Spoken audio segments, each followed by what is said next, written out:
helping people cope with and overcome life's challenges. This is Life Transformations with Michael Hart, certified Christian counselor and director of Ottawa's Elam Counselling Services. Hi, I am Michael Hart, and I would like to thank you for joining us on this edition of Life Transformation, a Elam Counseling Service radio broadcast. And with me in studio today is Melissa Wagot, and we are discussing the very important topic of self-harm. Welcome, Melissa. Thank you for having me back, Michael. I'm really interested in our topic today, self-harm, because I think it's something that there's a lot of stigma around, a lot of confusion, both in Christian and non-Christian circles. So if you could help myself and our listeners get a sense of what is self-harm to start with, I think that'd be very helpful. I'll be happy to, Melissa. By self-harm in this context, we mean the deliberate act of hurting or injuring one's body without the intention to commit suicide. And unfortunately, this has become very common in our schools and youth groups across Ottawa. And so you're saying it's quite common. What kind of ways are people hurting themselves? Okay, we see a number of different manifestations of self-harm. We see cutting is a very common form of self-harm. There is also burning, hitting of oneself, banging one's head against objects. Picking up skin is also a very common way of self-harm. And one of the things I do in session sometimes is I pay attention to the fingertips of clients who come in. And sometimes I will notice that the skins are peeled away. And I would ask a question, can you tell me more about what's happening and what you're being doing to cope? And often this will lead us into the discussion that the person has been picking their skin as a way of coping. I think it's really important that you brought up those different ways people harm themselves, because I think a lot of people, when they think of self-harm, think of cutting. Mm-hmm. But when I think of someone doing those type of behaviors, I feel like it must be fulfilling some form of psychological need, otherwise they wouldn't be doing it. Could you talk to me a little bit about what psychological functions that these self-harm patterns may be serving? Absolutely. So self-harm, contrary to what people think, oftentimes parents will say, or friends of the person self-harming will say it's a way to gain attention. They're trying to gain attention, but no one would cut themselves for just the purpose of getting attention. Usually a person who is self-harming is doing so because the cutting or the banging of one's head, the hitting, the burning serve as a distraction from the emotional pain that the person is feeling. In the opposite of that, too, a person might be feeling numb as a result of losses. So we have those two extreme where it can be, on one hand, a distraction from pain, but on the other hand, it can be a way to feel again as a result of this overwhelming sense of being numb as a result of a loss or a tragic event that has happened in a person's life. And Melissa, we see this in cases of grief, for example, where a person will say, my dad has died, or my wife has died, or a best friend died, and I just don't feel anything. There is just this feeling of nothingness. It's like a surreal feeling. You're there, but you're not really expressing the emotions that you think you would express in such situations. So we see that people sometimes cut as a way of trying to feel again. And I think there are a few others I don't have time to go into in detail, but I think there is also the need for comfort. Cutting unbelievably or self-harming can be a sort of way of providing comfort for people who are suffering from these emotional pain that I talked about previously. When a person feels that his or her life is out of control, that things are spiraling in the wrong direction, cutting can also be, cutting or self-harm can also be a way of having a sense of being in control again. So we see that as a very common reason when we ask people to explain the reasons why they self-harm. And then another common reason for self-harm is compensation for guilt, where someone is feeling guilty. Almost like a penance in some ways. Almost like a penance. I believe I deserve to be punished for this awful thing that I have done, and so I'm going to hurt myself as a means of paying for this. In many cases, the connection is not that quite clear. Like, people don't often cut and say, I'm punishing myself. But as we begin in session to explore the psychological reasons and the psychological factors behind cutting behavior, we see where it is serving as a way of punishment in some cases. We mentioned a little earlier that cutting or self-harm behaviors is coming through as being quite common. And I think it's something I know I've noticed more in the media with some young actors and actresses identifying as being cutters or self-harmers. So people like Demi Lovato, Johnny Depp, Angelina Jolie, even Princess Diana have identified as having this in their past. But how common is it really? Do you have any statistics? What does it look like for us here in Canada? Unfortunately, self-harm has become very common in our society. I see kids from youth groups across the city who have come to me with cutting behavior. Some of them have been recommended to me by their pastors, others by their parents. And in some youth groups, there are several people who are cutting. So unfortunately, it has become very common.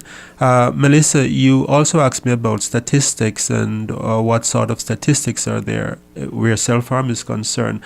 One study of Canadian youth found that almost 2 out of every 10 youth aged 14 to 21 had hurt themselves on purpose at one time So or 20%. another.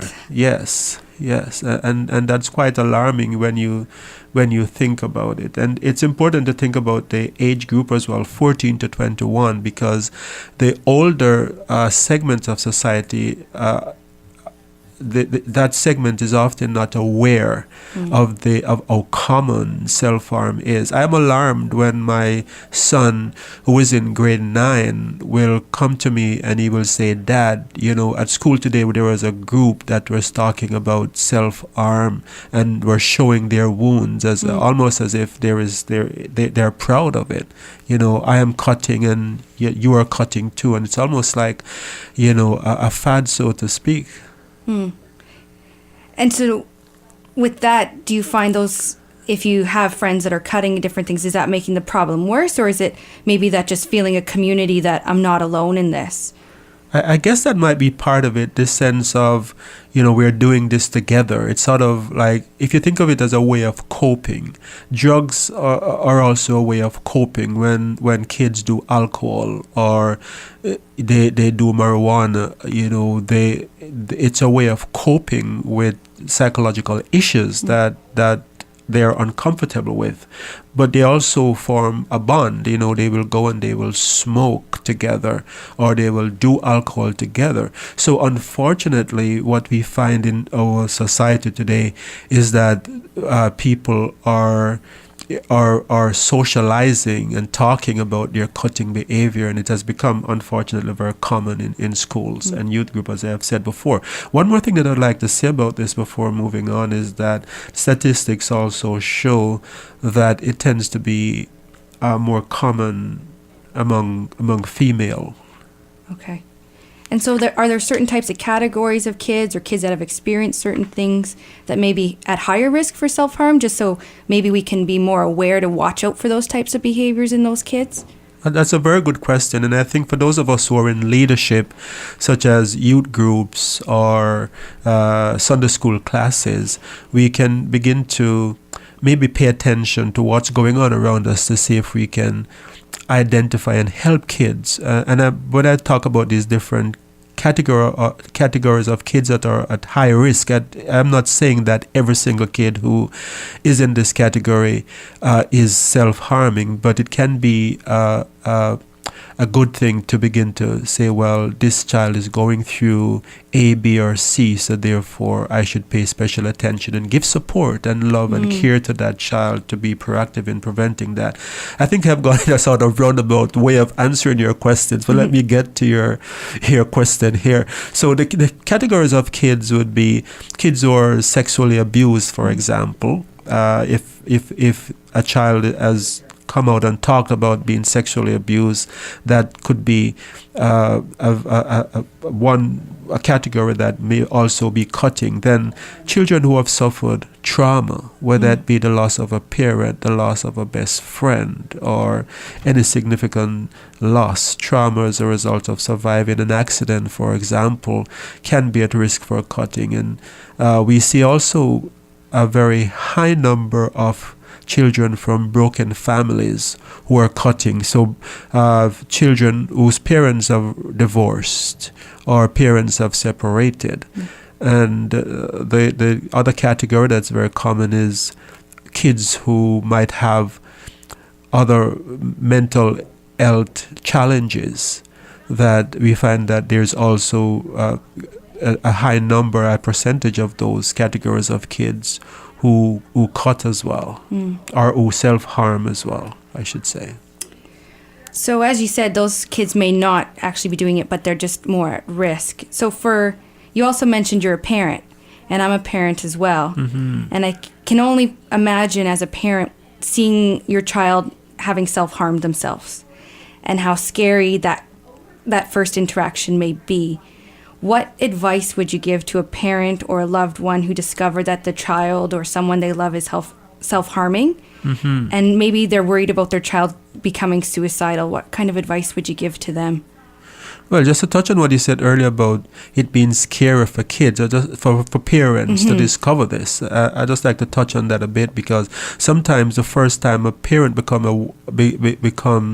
aware of this is when he or she sees bloody cotton balls under the bed, or a bloody razor blade in the child's room, and that can be very scary. And with that fear also comes the panic and the thought that, is my child trying to commit suicide? And there is usually a very, very, very, very, very worrisome feeling that develops as a result of this. But the self-harm and suicide are two very different things. And I'll just point to a few of the differences here just to clarify. I won't go into detail, but just to say that the first difference is that self-harm, a person who self-harm, a child who self-harms is trying to cope. It's trying to find a way to cope with life. They're not trying to commit suicide. They're trying to find a way of cope. And cutting becomes a coping behavior, but it's not an attempt to end one's life. Cutting or self-harm, I should say, becomes a coping behavior. Whereas with suicide is a way of escape. So a person who is attempting suicide is not just trying to cope. They're trying to end it all. So it's good to realize that difference. Another difference is that a person who self-harm is not attempting to do a life-threatening injury to themselves. What they're trying to do is to cope, as I've said before. But for suicide attempts, people who attempt suicide are intending for it to be fatal and final.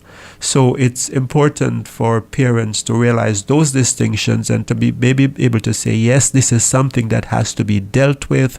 This is something that is not healthy, but not to go over the top and start worrying needlessly about suicide as well. Having said that, if a child is cutting, it's good to get professional help to make sure that whatever it is doesn't lead to the child also becoming suicidal. Perfect. The other people sometimes, other than parents, that may come into contact with young people that are self-harming are youth group leaders or pastors or other people that work with young people either in their day-to-day life or volunteering at a church.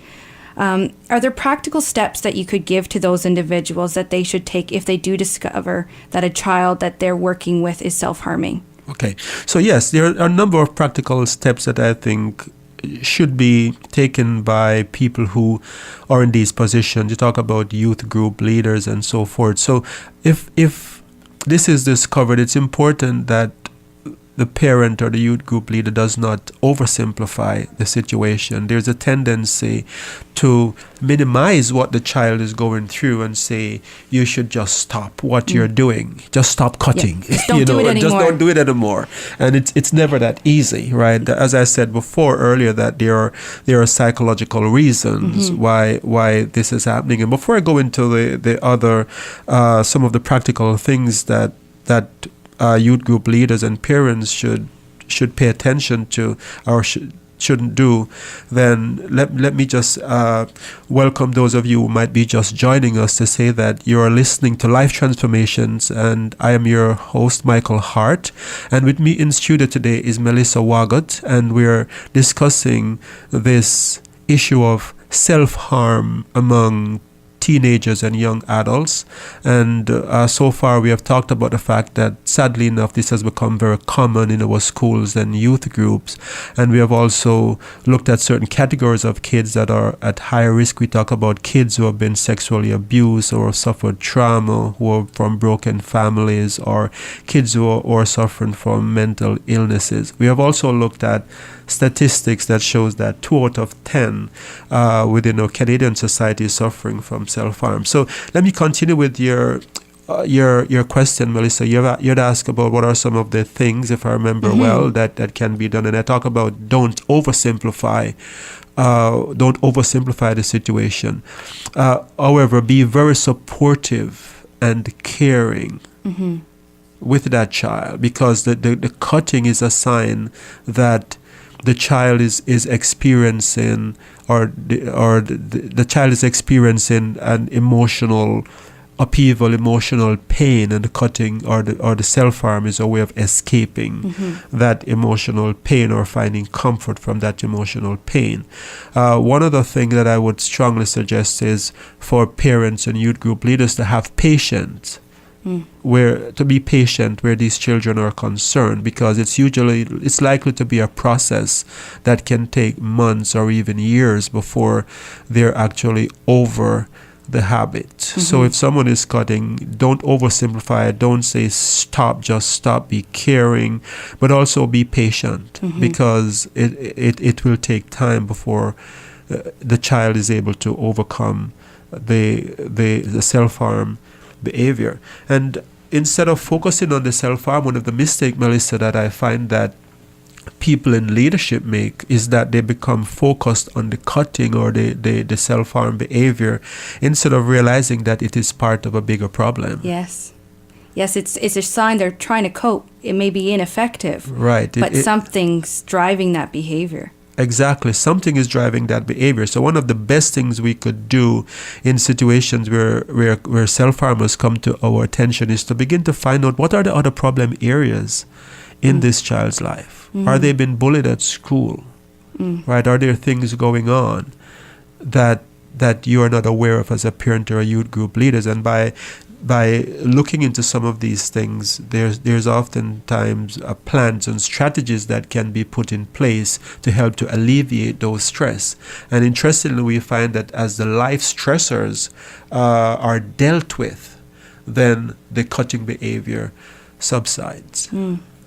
So you really need to sort of peel back those layers and, as you say, have patience to sort of explore the whole issue. To explore those issues. And before I move on, let me just say here also that because cutting is a coping mechanism, it's important for people dealing with youth who are cutting to be able to suggest better coping mechanism and be able to recommend resources that can be helpful to those children. Yeah, I remember actually a time from my time in youth, actually, where we had someone who was self-harming and was brave enough to bring that forward. And I remember at that time us being very nervous, and I think for my youth leaders as well, they were very nervous, and it was the first time we'd ever heard of it. But the way it was dealt with at the time was to take out the razor and break the razor and have a huge prayer session. And it became, I think, really overwhelming for me as a youth group member, not knowing what was going on. And I can tell you, for the individual watching them, I think for someone who was struggling to cope to begin with, it only made things worse and made the situation even greater. So that being said, for me, I felt like at that time that probably wasn't the best way to handle that. Are there other common mistakes made by youth leaders when someone is confessing to self-harm? And how can we avoid making those mistakes when people come to us saying that this is what's going on, or we find out through other means? Absolutely. Let me address that. So I think one of the mistakes there that I think you allude to in the illustration that you gave is over-spiritualizing the issue or spiritualizing the issue. Self-harm is a psychological problem, and it seems to me that what happened in the example that you gave, where they had this big prayer session and they destroyed the razor blade and cast out the demons. It was very intense. Right. It was very intense from what I recall, and not very effective, I think. So to me, it seemed as if there was a spiritual solution that was being given to a psychological problem. And not to say that prayer is not effective. I strongly believe in prayer, and that prayer can be part of the solution. But I think in that kind of display, it can have the opposite effect of causing the person who is self-harming to feel more guilty and to feel as if there is something not only psychologically wrong that's affecting them, but that spiritually they are not okay.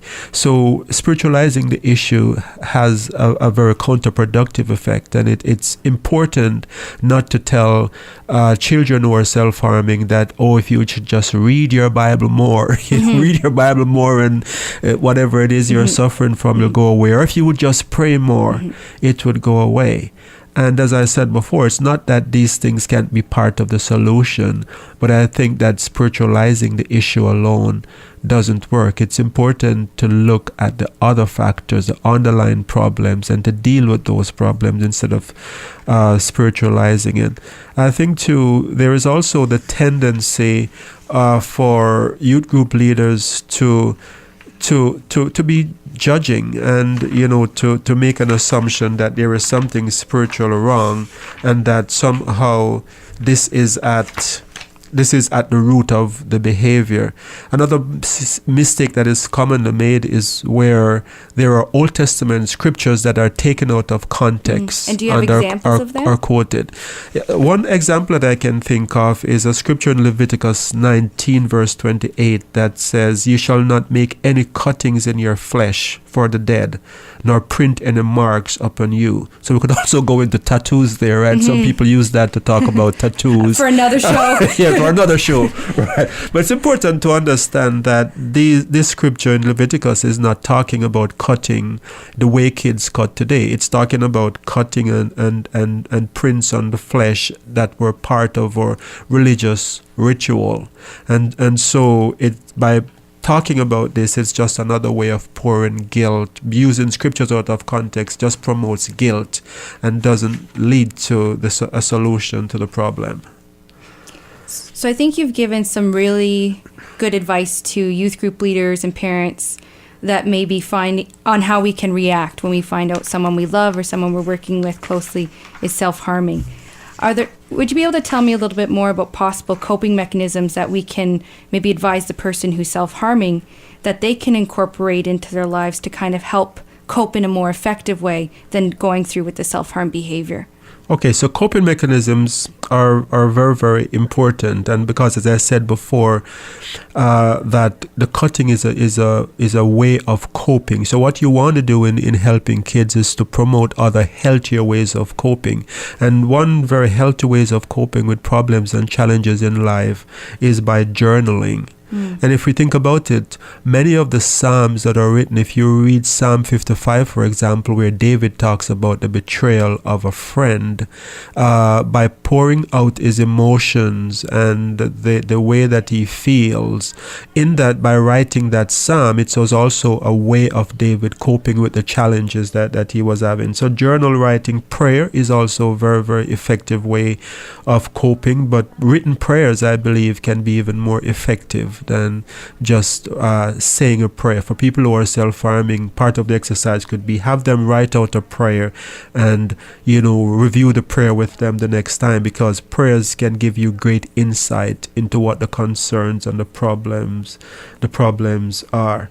I think also that selected Bible passages can be very, very helpful. Talk about not taking scriptures out of context, but there are also scriptures that can be helpful to people who are going through self-harm. And we are invited in some scriptures that we can take our burdens to God, and that God will carry our burdens, and that He understands and He do not condemn. So scriptures that are supportive in that way can be helpful. I think another very powerful way, and I don't have time to go into that in detail today, but by helping the person to come up with a mental image that brings peace. It can be a place of tranquility. It can be a place where the person feels totally at one with God, where they often pray. It can be an altar. But sometimes if the person is able to come up with that image and be able to think about that image when they're tempted to self-harm, it can be a very, very powerful way of coping instead of giving into the behavior. And is professional help ever part of this, or is there anything else you'd suggest? Well, definitely I would say that self-harm is sometimes very complicated, and I think professional help should always be part of the solution. And these other things that I have mentioned can be done in conjunction with the professional help. So it's very important that parents who, if you have a child out there who is cutting, or there's a child in your youth group that as a youth leader is cutting, it's very, very important to suggest professional help as a way of overcoming that problem. Unfortunately, we have come to the end of today's show, Melissa. The time went by so quickly. Thank you for having me, Michael. Yeah, thank you very much for joining us today and for your questions. I'm sure this has led to this topic being explained in a way that can be helpful to people who are listening. And so if you're listening to us to today's show and you're going through challenges in your life and you would like help with not just self-harm but in any area of struggles that you might be having, help is only a call away. You can contact us at Elim Counselling Services, 613-699-1677. Again, our number is 613-699-1677. You can also visit our website at www.elimcounsellingministry.com.